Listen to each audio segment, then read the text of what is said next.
Welcome to ClueCon Weekly. Join us every Wednesday to learn about the latest cutting-edge developments in the real-time communications industry. ClueCon Weekly is brought to you by FreeSWITCH Solutions. Get support and professional services directly from the creators of the FreeSWITCH open source project, solving your issues in the most efficient, stable, and scalable way possible. Get the FreeSWITCH advantage. Visit freeswitch.com. Also brought to you by ClueCon, the premier technology conference for developers by developers. Join us every summer in Chicago. ClueCon kicks off on Monday with our annual hackathon, The Coder Games, followed by 3 days of technology-rich presentations discussing telecom, WebRTC, and IoT from developers around the world. To learn more, visit ClueCon.com or call 877-74-A-CLUE. All right, everybody. Welcome to ClueCon Weekly. Today is December the 20th, 2017. We're headed into the holiday season. So I want to wish everybody happy holidays, Merry Christmas, Happy New Year's, all the other fun stuff. And we're going to have Abbi Minessale from the FreeSWITCH team joining us today, so you guys stand by for that. Miss Kathleen, how are you doing today? I'm doing really well. Thanks, Ken. Hello, and thank you for joining us today on ClueCon Weekly for the FreeSWITCH Holiday Special. If you have any questions, please comment in the YouTube, HipChat, or IRC channels, and we'll try and answer them during the call. And don't miss next week. We have Abbi Minessale, the founder of FreeSWITCH. We're super excited to announce that Obi will be back again to sponsor ClueCon 2018. And if you or anyone you know is interested in sponsoring ClueCon, send us an email at marketing@cluecon.com. And don't forget, ClueCon is going to be earlier this year, taking place from July 23rd to July 26th. You can register right now on ClueCon.com. And if you register now, you can take advantage of our early bird special. You can save $600 if you're staying at the hotel by registering with the code CC2018 EarlyBird. Go check that out and get registered today. And in February, the team is going to be heading to Fort Lauderdale, Florida for IT Expo. Look for us at booth 120 to get some limited edition FreeSWITCH swag. And we'll be playing Tic Tac Verto and handing out some really cool prizes, so come join us for that. And we'll be offering a free full-day training before the conference on February the 13th. The sign-up link and more information will be posted to our Facebook and Twitter, or you can visit the IT Expo website. And if you have any suggestions for videos you'd like to see, please email us at marketing@cluecon.com. We can do demos, or if there's someone out there that you'd like to hear about. And as usual, be sure to like us on Facebook, Twitter, and subscribe to our YouTube channel and sign up for our mailing list to get these and even more fantastic announcements from the FreeSWITCH team. And that's it for me, Ken. All right. Thank you very much, Miss Kathleen. So we're going to go over to Jersey Mike. I believe he's got Mr. Brian joining us for Community Corner this week. Mike, how you doing? Good. Happy holidays, everybody. Today we have Brian West, one of the founders of the original members and founders of the FreeSWITCH team. And there is a question which came from the mailing list. Miguel Valverde asks on the mailing list. He says, I'm trying to block an attack that our FreeSWITCH servers receive constantly. These are invite or register requests in which the from field arrives with the IP and the port equal to the public interface of the server. How would I block these requests? The initial question I know what he's trying to ask, but the question is not correct. What he's wanting to know is how to block these, because the from fields and the to fields you should never use for any security purposes in SIP. We have an address, or I have a variable on the session called network adder or network_adder you can use, which will be the real IP address that the request came from. You can also block them with ACLs. I assume after reading the email that possibly he forgot to reload XML and reload ACL, because those should have worked. But you should never use the from fields in SIP for security. You could also probably use IP tables. There's some examples of using IP tables on Confluence that could help as well. Yeah, so a lot of times those have custom user agents, and you could just block the user agents. Yes, but they're getting smarter. They're using real user agents now, so that's it's harder to use that. Using things like What's the one that monitors the registrations and will block them? Feldband? Feldband, that's it. Sorry, I had my brain blank there. But we do have support for that in FreeSWITCH, and you could probably look at how they do it in Fusion PBX when they set up FreeSWITCH. There's a lot of really cool things in that setup as well that will help protect your FreeSWITCH system. What about using some of the NAT settings like RPort and request IP? That wouldn't really have anything to do with helping secure your FreeSWITCH. And then we have mod fail to ban too, right? Right. Yeah, that's probably the best way to do it, is use mod fail to ban. But that's pretty much how you would approach it. Okay, thank you, Brian. You're welcome. And now to Abby. She's here for our holiday special. Hi. Hello. Hi, so I'm Abby, and I am the content strategist for FreeSWITCH Solutions. I started up in the summer, but I've been around FreeSWITCH since I was a little kid, because Abbi Minessale, one of the founders of FreeSWITCH, is my dad. So right now I am in school still. I'm in university, and I go to school at Ball State University. I'm a senior, so I'm graduating in May, and I actually study acting. So I'm one semester away from getting my bachelor's in fine arts, my BFA in acting, and with a minor in design. So it's a little bit weird. Some people think how I ended up in the technology field, but since I'm not studying it, but I find technology really interesting. I've been surrounded by it my whole life. And acting really helps me fit in, actually, because in the communications industry, you need to know how to communicate with other people. And that's really what I've been studying for the last 4 years. And not to mention that the design classes help me with the graphic designs I do for FreeSWITCH and the aesthetics for the different videos I make. And so it's been really useful so far. So now, the new intro is really nice. Oh yeah, so you might recognize me from the new intro of ClueCon Weekly. That is my voiceover. I was very honored to be asked to do that. It was really fun. Right. So yeah, so a little bit more about what I do. I am the content strategist. So that means that I'm handling really a lot of the creative stuff. So I create like graphics, I'll make funny videos, I post all the social media stuff. So you really should follow us on Facebook and Twitter. And my favorite thing though is I get to write the blogs for the FreeSWITCH blog, and that is my favorite part of my job, because I love researching things, and I love, finding the different patterns in technology and keeping up to date with the newest stuff. Yeah. So today you have something very special for us that you've created. Yes, I do. So today what I'm going to do, in honor of the new ClueCon Weekly Special that's going to start 3 weeks from now, it's called the Blog Spot, and I'm going to take about 3 minutes to quick update everybody on the coolest information that I have found in the FreeSWITCH blog. And so in honor of that, for this very special ClueCon Weekly Christmas Special, I decided that I'd like to share some of my favorite technology stories from history today. And so that's what I'm going to do to celebrate Christmas. All right, so I wanted to start off with the history of communications itself. It's the reason for all of our livelihoods, and it's been around for a very long time. People are always making jokes like, oh, I don't remember what I did before my iPhone, but what did you do before your phone or before the telegraph?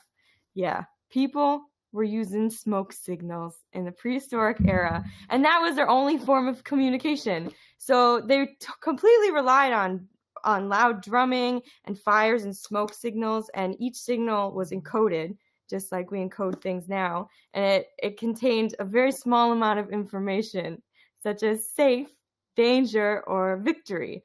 It's really cool. So if you ask me, that's really the first instance of coding we have.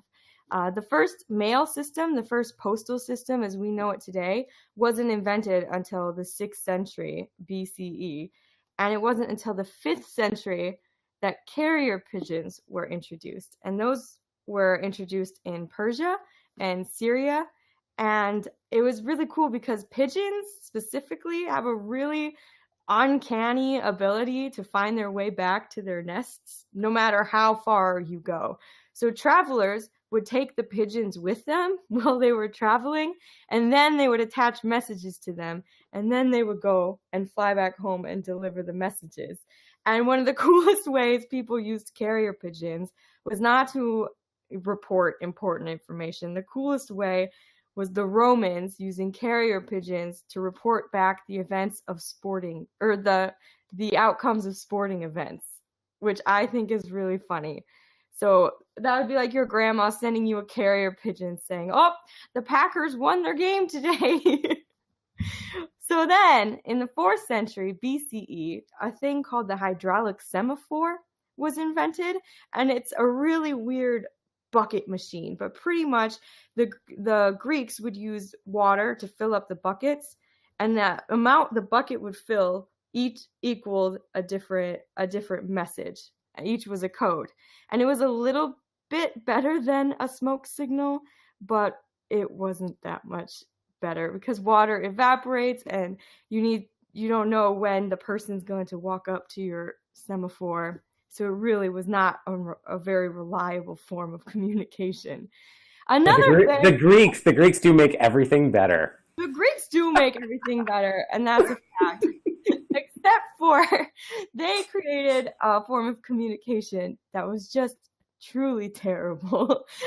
In the 490 BCE, they created heliographs, which were pretty much shield signals. So they would bounce light off of a mirror or a shield to code information, except they didn't bother to tell anybody what any of the codes meant. So people would just get really confused. And that's like the first example of a really bad communication. It's very unreliable, especially if you're not paying attention or if there's clouds in the sky. So the Greeks make almost everything better, except that one time. But in the end, you have to communicate and have a clear message. You need a clear message. Well, yeah. So in the 15th century CE, they created the maritime flag semaphore, and this one is specifically for ships. So 2 ships could communicate with each other, and they would have different positions and motions for their flags, and those would all equal a message. And I like to say that this was the first episode of Fun with Flags, if anybody watches The Big Bang Theory. So in 1672, we have the first experimental acoustic telephone. And that is just a really fancy way of saying a string telephone. The kind that you make when you're a kid with 2 tin cans and a string in between. And to us, it seems very, very juvenile, but this was the first time that sound was ever transmitted between 2 places. And at the time, the man who invented this, Robert Hooke, was not trying to create any communications. He was trying to make an instrument. But this actually helped us make more discoveries about telephones as we know them today. So he doesn't know it, but So did he do that with copper? Yeah, I think so. Let's see. Well, he had a specific mouthpiece and an earpiece, but based on the time period, because this was 1672, I would assume that's a safe bet, but I'm not positive. I'll have to look into that more specifically. All right. So then finally in 1790, we have a more traditional telegraph almost. So the Chat brothers are 2 French inventors, and they invented the first optical telegraph system. And it was pretty much a series of pendulums, and they were up on a high tower, like on a clock tower, for example. And the telegraph was just a bunch of pendulums that would swing its arm, and it would sign messages from one tower to the next. And this is important because this was actually the first telecommunications system in Europe. So, Europe is joining the party now. So the one we recognize, which is the electrical telegraph, is finally invented in 1838. And of course, our good friend Samuel B. Morse had a big hand in that. And he was working on this with two of his friends, and they discovered when they connected two model telegraphs together and they ran electricity through a wire that you could send messages by holding or releasing the buttons on a series of intervals. And I bet you all guessed it. This is the invention of the Morse code, which is really cool because we've been so far using rudimentary codes for things, but this is the first time there was a sophistication in the code. You could communicate using the languages we already know instead of one little symbol meaning one whole action. So that's really cool. 20 years later, in 1858, the first transatlantic telegraph cable was invented. And at this point, the United States and the UK, telegraph machines were really popular, and you could communicate with anyone who had access to one in your country. But the thought of communicating to another country was like implausible at this point. So only 20 years later, the transatlantic telegraph cable made that communication possible, which is really cool. And then in 1876, the first telephone was invented by, of course, Alexander Graham Bell, our good friend. Who was from New Jersey. Yeah, represent. So he came to the U.S. to be a teacher for the deaf, and he was trying really hard to figure out a way to transmit speech electronically. And his friends were not supportive of this at all. Like, they were like, it's not going to work, Alexander. Just give it up. But he pushed through, and he invented the first telephone in 1876, which is really cool. Then, only 1 year later, the acoustic phonograph was invented. So this is Thomas Edison, and he was really focused on recording sound. So he created the first acoustic phonograph.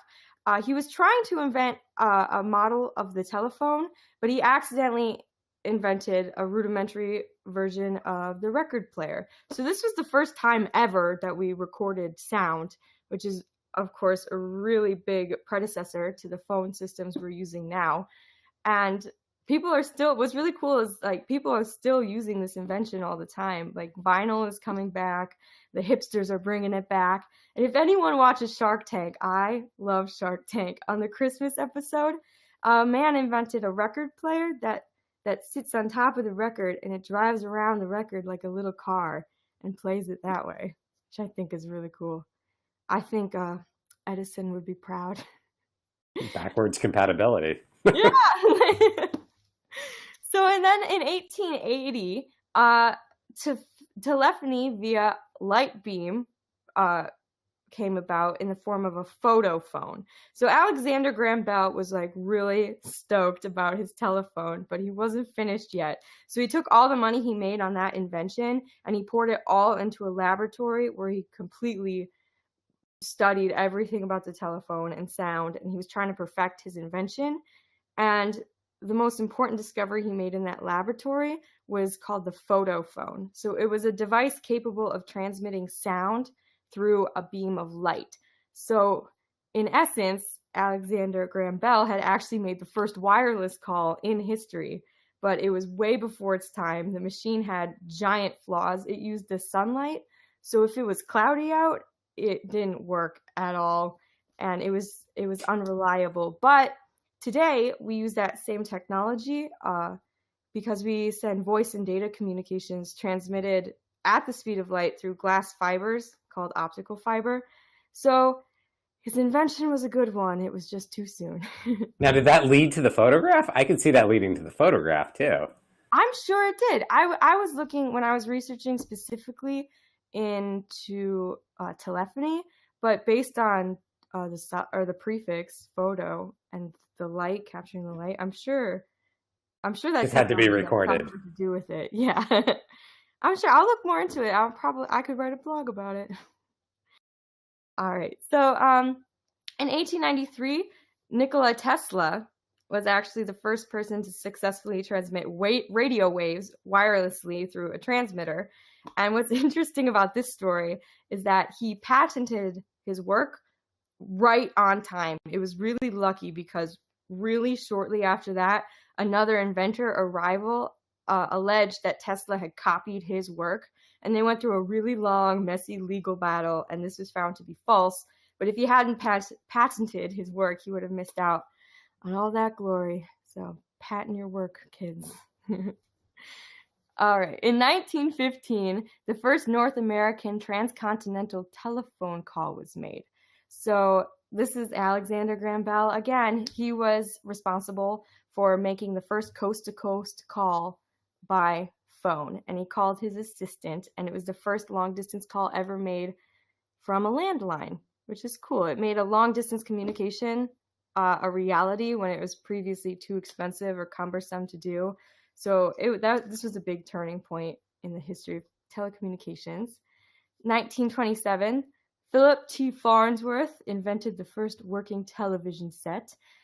It's a pretty cool science. He was working on a method to transmit images. So what he discovered was that you could encode radio waves with an image and then project them back onto the screen. So that gave us the very first television prototype. And this radio technology was really popular for a long time. In 1927, the first phone service from the UK to the US was actually completely radio. So they were radio phones, but they weren't very popular because they encountered a lot of interference and the sound would fade in and out. And there was only one circuit, so it could make like 2,000 calls a year, and 3 minutes of conversation cost $10 per 3 minutes. So it was not very economical, so it did not gain popularity. Then in 1930, the first experimental video phones were invented, which is really cool because, as we know now, it's a very useful tool in communicating with people all over the world. But at the time, it was a little cumbersome. AT&T created a two-way experimental video phone, and they called it the Iconophone. It allowed people to see, hear, and respond in real time, just like we are now. But it didn't meet a lot of commercial success. It was too ahead of its time. In 1946, the first telephone call was made from an automobile. It wasn't very popular because it was very expensive and very difficult to install. In 1962, the first commercial telecommunications satellite was used. An act called the Communications Satellite Act was passed in 1962, and it allowed telecommunications to go into space. So AT&T was sitting on that for 2 years. They were just waiting for them to legally be able to do it. And they immediately shot up 6 satellites into orbit right away. A couple years later, the first computer network was invented. In 1973, the first mobile phone was invented by inventor Martin Cooper, and he made his first cellular phone call to his rival at Bell Labs, Joel Engel, just to say, "Ha, I beat you." You could talk on it for a maximum of 30 minutes, and it took 1 year for the battery to recharge. I get really annoyed when my battery takes like more than 20 minutes. So I couldn't handle that. But the phone would eventually become a prototype for the first commercial mobile phone.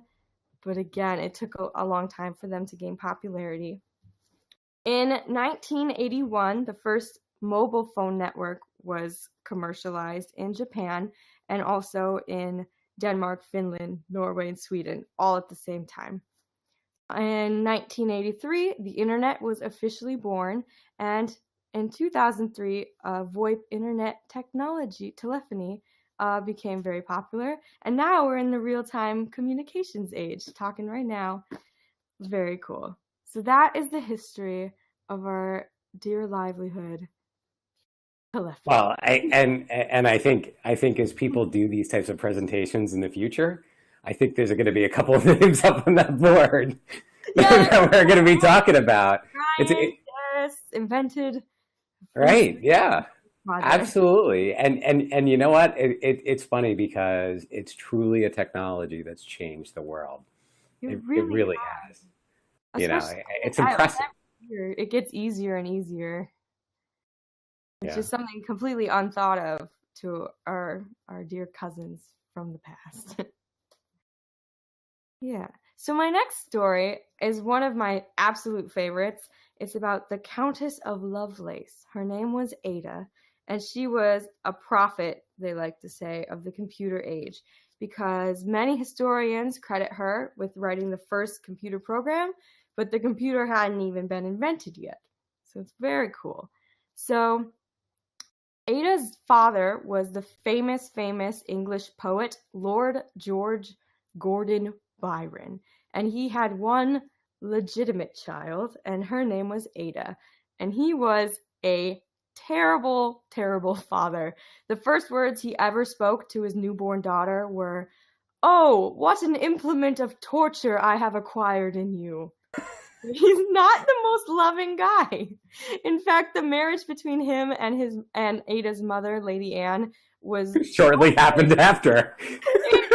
very quickly after this. He said to her, he said, "I plan on continuing my affair with the stage actress, and I would like you to leave the house and take the child with you, of course." She got to stay, but George left, and he left his daughter behind, and he never saw her again. And when Ada was 8, he died. So she never really got to know him. Lady Byron, and Ada's mom, was also really good at math, just like Ada turned out to be, and she was nicknamed the Princess of Parallelograms. And she was so scarred by George's quick departure that she was terrified that Ada was going to turn out the same way. And so Lady Byron blamed his romantical assuasions because he was a poet and he lived a very bohemian lifestyle. She did not let Ada study any poetry or literature. She gave her math, science, and more science in hopes that she would not turn out like her father. And this was actually really uncommon for the time. Women, they were of a higher class, so they had the ability to learn math, but it still wasn't very common. So this was an anomaly for the time. So Ada was actually really good at math, and she really liked it, and she had a million different ideas that were way before her time. And like a young Leonardo da Vinci, when she was 12, she actually conceptualized a flying machine. She had a drawn-out prototype and did all the math.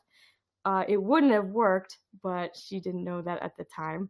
She described it as a form of a horse with a steam engine inside, so contrived as to move an immense pair of wings fixed on the outside of the horse in such a manner as to carry it up into the air while a person sits on its back. So it's not the sleekest idea for an airplane, but to be fair, she was 12 years old, so we'll forgive her. So when Ada turned 17, she met what historians call today the father of the computer, and his name was Charles Babbage. So he invented a giant calculating machine that he called a difference engine. And so Ada worked on this with him, and she became his protege.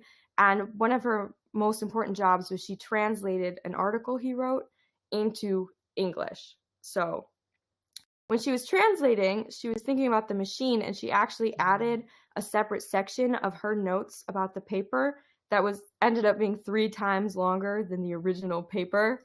And these notes included some really cool things about how this machine could possibly be programmed with a code that could calculate Bernoulli numbers.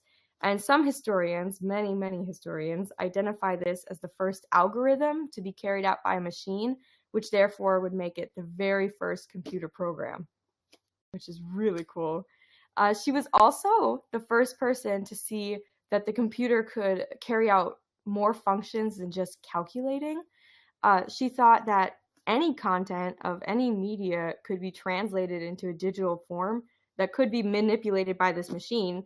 For example, music and pictures and text. But unfortunately, her musings did not get very much attention until the 1950s, and she was long gone by then. Her smarts, what's really interesting is her smarts weren't all good. Ada Lovelace was also a compulsive gambler. She used all of her math skills to create algorithms and predictions so that she could predict the outcome of horse races. And unfortunately, she was not always right, and she had to secretly sell off many of her family's diamonds. So I'm sure her mother would not be very pleased with that news. Her mom also wouldn't be pleased that Ada was actually really good friends with Charles Dickens. He read a passage of his novel, Dombey and Son, on her deathbed, and she was often over for dinner. They met through Charles Babbage, and they were good acquaintances. So I don't think her mother would approve of her gallivanting with a literary man. But that's not my place to judge. Lovelace, when she died, she was 36, which was the same age as her father, and she was actually buried right next to him despite never knowing him. She was fascinated with his poetry her entire life. She was fascinated with him, so she requested to be buried next to him in the family vault. And today, in honor of Ada Lovelace, there is a computer programming language named in her honor. Very cool. I was going to ask about that. So I went to school in the late 90s, and one of the primary language they taught back then was Pascal, right? But they also, I had a professor, and he kept on saying, he goes, "The future is Ada." and Ada, but yeah. So we all know it actually was used in defense contracting quite extensively, but like beyond that, no, not so well. C1. That's funny. All right. So I have another story about some pretty kick-ass female programmers, and they were working on the ENIAC project. So in 1946, John Mauchly and John Presper Eckert developed the designs for the computer, the ENIAC-1. So that stands for the Electrical, Numerical, Integrator, and Calculator. So the machine was actually financed by the United States Army to be used as a war tool because they needed a computer that could calculate artillery firing tables. And that, long story short, that helped them increase target accuracy in their weapons. What's really interesting about this story is that a team of 6 women who programmed the computer are still, to this day, relatively anonymous in the media despite their extensive work on the project. So 6 female mathematicians, Fran Bilas, Jean Jennings, Ruth Lichterman, Kay McNulty, Betty Snyder, and Marilyn Westkoff were single-handedly responsible for the programming and operating of this system, which involved meticulously adjusting switches manually. And the programming of each switch could take up to weeks and sometimes even months, depending on how complex the math was behind programming each switch. So this ENIAC machine was giant. It contained 17,468 vacuum tubes, 70,000 resistors, 10,000 capacitors, 1,500 relays, 6,000 manual switches, and 5 million soldered joints. And it covered 1,800 square feet of floor space and weighed over 30 tons, and running it consumed 160 kilowatts of electrical power. So it's a pretty cumbersome giant machine. And in one second, the ENIAC could perform 5,000 additions, 357 multiplications, or 38 divisions, depending on what you were trying to do. Like I said before, programming these changes would take the technicians weeks, and the machine always required long hours of maintenance. So unfortunately, at this time, the programming of the computer was not considered important at all. The men in charge of the project were more interested in the building of the actual hardware, rather than the mathematics that went into programming. So the reason these women ended up in this field were because they were studying math to become teachers. And this was right during World War II. As we know, a lot of the men went off to fight, and so many women stepped up to join the war effort as an act of patriotism. And a lot of these women who were trying to become teachers were very proficient in mathematics. So they were sent to work on projects like these to program computers and work on math and things like that. Code breakers. Yeah. So another cool fun fact is the night before the ENIAC was set to be presented to the government, it broke and nobody knew why it wouldn't work. So the 6 women stayed up all night to fix the problems, and somehow they managed to fix it. And so because they cut it so close and they were so proud, everybody who worked on the project had a celebratory dinner that night. And the women who stayed up all night to fix it were not invited to the dinner. So they didn't get to go to the dinner, and they weren't in any photographs or named in any of the photographs that they might have been in the background of in any of the media. And I was actually looking up more about the ENIAC a couple weeks ago, and it was pretty difficult to find information on these women. So they're kind of. So what was wrong with it? Was it like a broken vacuum tube and like a lights like Christmas lights? One goes out and they all just don't work. I'm pretty sure that's exactly what happened, because if it's not all working, the whole thing So they had to go through and check each switch and each vacuum tube, all thousands of them, to find which one was wrong. So it was pretty impressive they managed to fix it on time. And now for $35, you can get a Raspberry Pi, which does a multiple on the number of processing power. That's crazy. Yeah, we've come a long, long way. I think that's the most interesting thing about the technology industry is how fast it moves. And you can accomplish the unthinkable. It's really cool. All right. Another cool lady was named Grace Hopper, and she is associated with the term debugging. So we'll get to that in a second. So she was the queen of software, and she was nicknamed Amazing Grace. So in 1930, she earned her master's degree in mathematics from Yale, and then she taught mathematics at Vassar. And then from 1920 to 1930, just in general, a very high number of women were earning their engineering degrees. And that number so high, it wouldn't be matched again until the 1980s. So the 1920s through the 1930s was a peak in women's education, specifically in engineering. So very good timing on her part.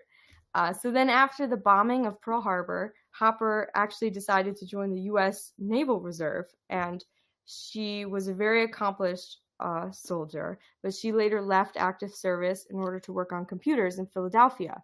So in 1952, Hopper and her team developed the first computer language called A0, and it translated mathematical code into machine-readable binary. This was a very significant movement because it led the way towards writing programs for multiple computers rather than writing a program for just one machine. So this paved the way for a universal language that could be used on all machines. So later, her and her team created the language called Flowmatic, which was actually the first programming language that used English commands. And she did this very strategically because she wanted the computer to be more accessible to the everyday man and businessmen, because previously it was exclusively used for professional mathematicians, and it was really hard to deal with. So she helped us, helped start the movement that I think is still going on today, trying to teach as many people as we can how to code. So fun. Debugging is a very big part of it. Yes. So once it's broken, you got to figure out what the problem is. Yes, which I think is probably the hardest part. So yeah, Grace Hopper actually invented kind of the term debugging. So I think a lot of people know how the story goes. It was September 1945, and she was working on a computer that was owned by Harvard University, and it was called the Mark II. And it was miscalculating numbers, and nobody could figure out why. So they opened the machine up and they looked inside of it, and they found an actual live moth hanging out inside of the computer. And so the legend is this led to the term debugging. And so that story is almost true, but it's a little bit off. So Thomas Edison was actually the first person ever to use the term bug, meaning a mechanical error. And this was all the way back in 1893. However, the story about finding a moth in the computer really is true. Hopper and her team really did find an actual live moth in her computer, and they picked it up, they caught it, and they taped it into her logbook, and she wrote next to it, "First actual case of bug being found," which did pioneer the term using bugs specifically for computers. But to her, it was a really funny pun, which is my favorite fun fact. That's really cool. All right. So the last couple things I was going to talk about were just some Christmas science tidbits that I found to keep us in the Christmas spirit. So Thomas Edison, again, he shows up a lot in the history books. He introduced Christmas lights to the world, the string Christmas lights in 1880. Did he really? He did. He invented the string of Christmas lights. And before that, people put actual candles, like burning candles, on the tree. The dry... Not a very good idea. candles. So thank you, Thomas. It's actually a law of the universe, due to our good friend entropy, that your Christmas lights will get tangled every year, no matter how carefully you pack them away at the end of the new year. So physicists, they did the math, not me, but they proved that for any cord longer than 2 meters, knots are almost mathematically guaranteed. And that's because there's only one possible way for a string to be untangled, but there's up to billions of different ways for it to get messed up. And this is like a really good example of entropy. So I say, if your cords, all your charging cords, are always a mess, it's actually scarier if they're not tangled, because it's mathematically guaranteed that they should be. And if they're not, something's coming. Don't let them turn into fractals. So, last Christmas tidbit, Santa's sleigh, because of course Santa is real, would have to travel 1,300 miles per hour, or per second, my bad, 1,300 miles per second in order for him to deliver toys to every child on Christmas Eve. And then, if he was flying an ordinary object that was not full of Christmas magic, he would immediately burst into flames due to the air resistance. But you know what? Every young child knows that Santa's a physicist and he can bend time. Oh, he can't bend time. He changes the timeline. Of course. What is it? Any universe that could exist does. There you go. All right. And lastly, I have a poem prepared. A Christmas poem, if we would like to hear it. All right. This Christmas poem is a long tradition written by a famous author who chose to remain anonymous. I hope you enjoy this dramatic reading of "'Twas the Night Before ClueCon." All right. "'Twas the night before ClueCon, and all through the house, not a device was glowing, no clicks on a mouse. The laptops were charging by the chimney with care, with hope that some bitcoins soon would be there. Developers were nestled all snug in their beds, while ones and zeros danced in their heads. And AV in their t-shirts, equipped with their swag, had just woken up so there won't be a snag. When out in the lobby there arose such a clatter, they put down their work to see what was the matter. I called to Alexa to turn on the light. Alexa, no, okay. And I saw Santa Claus emerge from the night. He called out on Verto to wake up the team, and he whistled and shouted, interrupting their dreams. Call Tony, add Brian, call Sharon and Jairus, add Boatman and Kathleen, add me, Ken, and Travis. They ran down so fast, sans any device. What could be wrong? We checked each thing twice. The name tags are ordered, the binders are clear, the mics are all set up, the speakers all here. He was dressed in a t-shirt with a comical meme that he was gifted last year from the FreeSWITCH team. He said, "There is one thing missing. My name tag, of course, for my dangerous demo using your open source. I know Sharon will kill me, but I must confess, I failed to sign up, but it will surely impress." She said, "Don't worry, Santa. We'll find you a slot. We happen to have extra time to allot. I better prepare. My time is quite tight. Happy ClueCon to all, and to all a good night." All right, that's all I That's it. That's awesome. Thank you. One second. All right. That's all I have prepared today. If anyone has any questions or anything else to talk about. Happy holidays, everyone. Back to you, Ken. Actually, I've got one question for Abby. Yeah. Yeah, real quick. How can I give back to this great project? How can you give back to this great project? Well, Christmas is the time of giving, of course. So if FreeSWITCH has helped you in any way, if it's helped you with your business, if it's helped you communicate with your friends, with your colleagues, if it's helped you build your own business, consider donating to our project. We heavily rely on the community and their help. So don't hesitate to visit our website and go to the right on the donate button. You can set up a reoccurring donation. You can donate once. I know if you're particularly fond of one of the team members, we have a list of their Amazon wish lists if you want to give them a Christmas gift. They really appreciate it. Otherwise, if you'd like to help contribute by helping them code, by reporting bugs, there's a million different ways to contribute to the project. And we appreciate every way. Attend the conferences too. And of course, attend the conferences.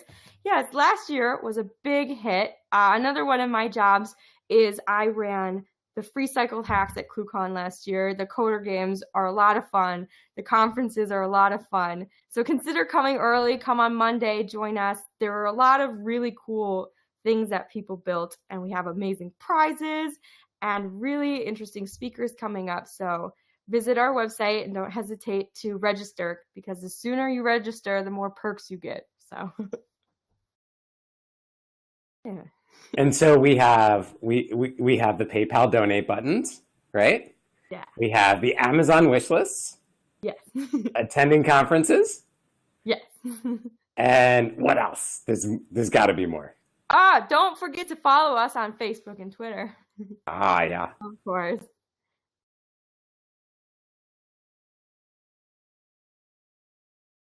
Thank you, Abby. Yes, thank you for having me. So Ken, back to you. All right. Thank you very much, Mike. Thank you very much for joining us today, Abby. A lot of good history there. So you guys don't forget, next week, we're going to have a very special guest. We're going to have Abbi Minessale here on the 27th between the holidays. So if there's anything you want to know about FreeSWITCH, ClueCon, everything that's related to the project, that would be a good time to stop in and see what's going on there. So you guys join us here on the 27th for that. We'll see you guys next week. Have a great holiday. You've been watching ClueCon Weekly. Tune in every Wednesday at 12 p.m. Central. Keep up with the latest happenings by subscribing to our YouTube channel, follow us on Facebook and Twitter, or visit us at freeswitch.com.